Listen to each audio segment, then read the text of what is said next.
Good morning. Okay, we're live now. So thank you for joining us this morning. We got a handful of on-site people, and the online people are now starting to log on. There's a little bit of a lag. If you don't mind today, I'd like to start with a secular resource. Just something I read recently in a Ray Bradbury book. Those of you that know me know I enjoy the short stories of Ray Bradbury. And of course, he wrote a novel called Something Wicked This Way Comes. Have any of you ever read Something Wicked This Way Comes? So I kind of read that in late summer. Every couple years, I try to read it. And there was a story.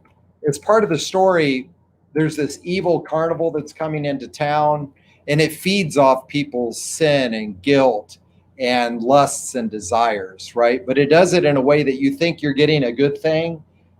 So the way that Ray Bradbury put it is, it comes with death as a rattle, but then on the other hand, candy or a lollipop to sweeten the deal. But when it's all done, it's death. That's what's going to happen. Even they'll give you what you want, but it'll still backfire, so to speak. And so one of the heroes in the story is a little boy named Will Holloway, which, if you play around with the name, means Holy Will. All right. So he's the good guy, obviously, and his dad, Charles Holloway. And the little boy is asking his dad a question about, Dad, am I a good person? And he says, I think so. I know so, yes. And then the little boy asks, will that help me when things get really rough? He said, it'll help. He says, will it save me if I need saving? If I'm around bad people and there's no one else good around, Miles, well, what then? It'll help. That's not good enough, Dad. Good is no guarantee for your body. It's mainly for peace of mind. Okay. And then later he has this great quote in here. So this idea that if I'm good, then I'll be safe. I think that's the idea that he's playing around with in the novel. It doesn't mean that you're going to be safe. And here's a description of good and evil people. And I think it's very proverbial. By the way, he begins some of the chapters of his book with quotations from the book of Proverbs. And so he was a Baptist, I think, growing up. I don't know what his personal faith was, but he says, now, son, talking about, is good going to always mean that I'm safe? Since now, learn otherwise. Sometimes the man who looks happiest in town with the biggest smile is the one carrying the biggest load of sin. There are smiles and smiles. Learn to tell the dark variety from the light. The seal barker, the laugh shouter, half the time he's covering up. He's had his fun and he's guilty. And men do love sin, Will. Oh, how they love it. Never doubt it. In all shapes, sizes, colors, and smells. Times come when troughs, not tables, suit our appetite. Hear a man too loudly praising others and look to wonder if he didn't just get up from the sty. On the other hand, that unhappy, pale, put upon man walking by who looks all guilt and sin, why, often that's your good man with a capital G, Will. For being good is a fearful occupation. Men strain at it and sometimes break in two. I've known a few. You work twice as hard to be a farmer as to be his hog. I suppose it's thinking about trying to be good that makes the crack run up the wall one night. A man with high standards, too, the least hair falls on him, sometimes wilts his spine. He can't let himself alone, won't lift himself off the hook if he falls just a breath from grace.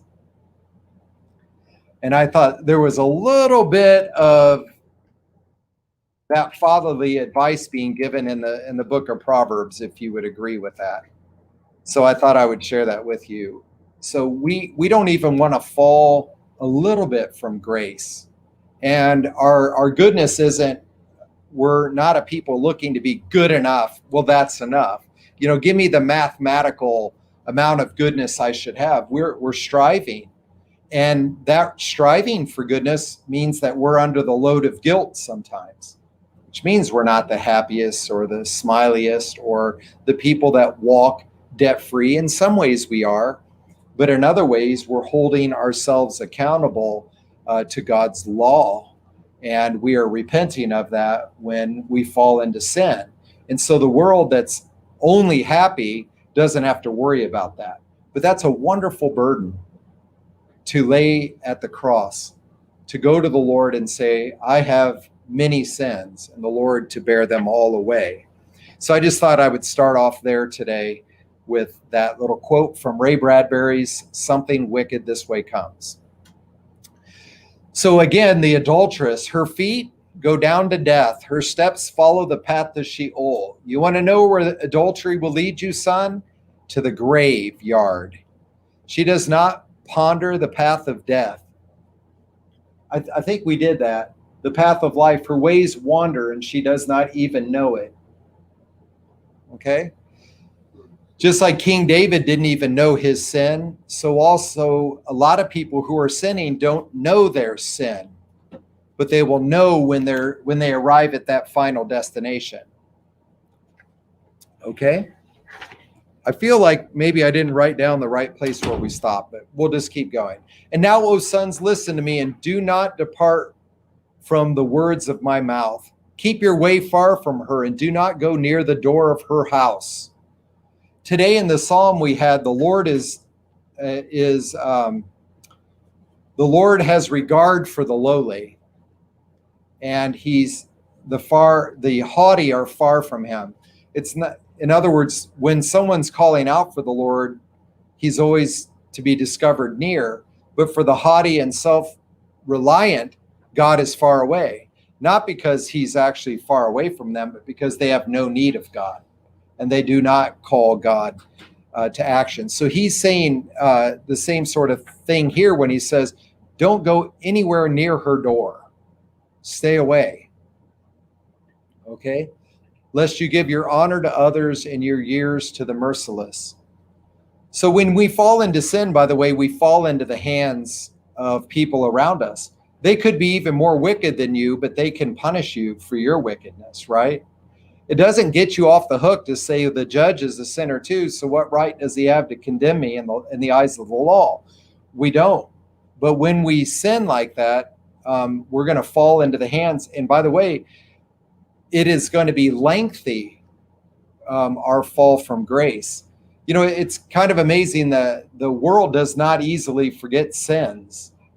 Matter of fact, Ray Bradbury had another quote in that book, and he was talking about gossip.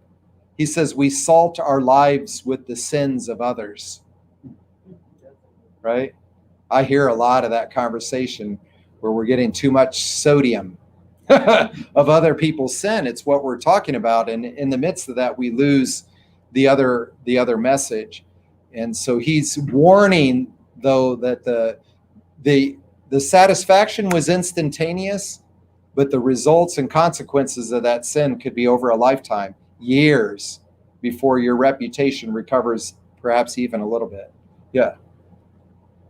I think I forgot what I was going to say. Oh, I'm sorry. No, it's okay.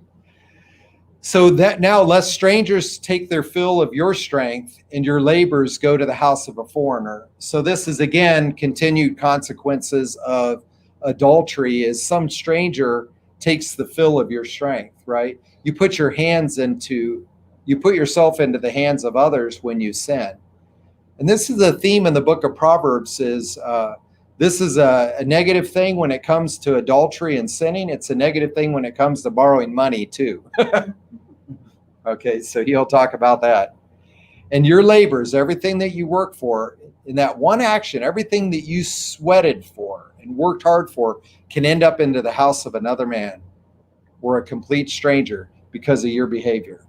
So he's warning his son, you can work your whole life and lose it in a sinful and enticing moment and leave it all behind, right? And that's what we warn our children about all the time. It's going to look like it's fun, but that fun won't last as long as the consequences of that behavior and its repercussions in your life. And then at the end of your life, you will groan, right? Oh, this is the word regret.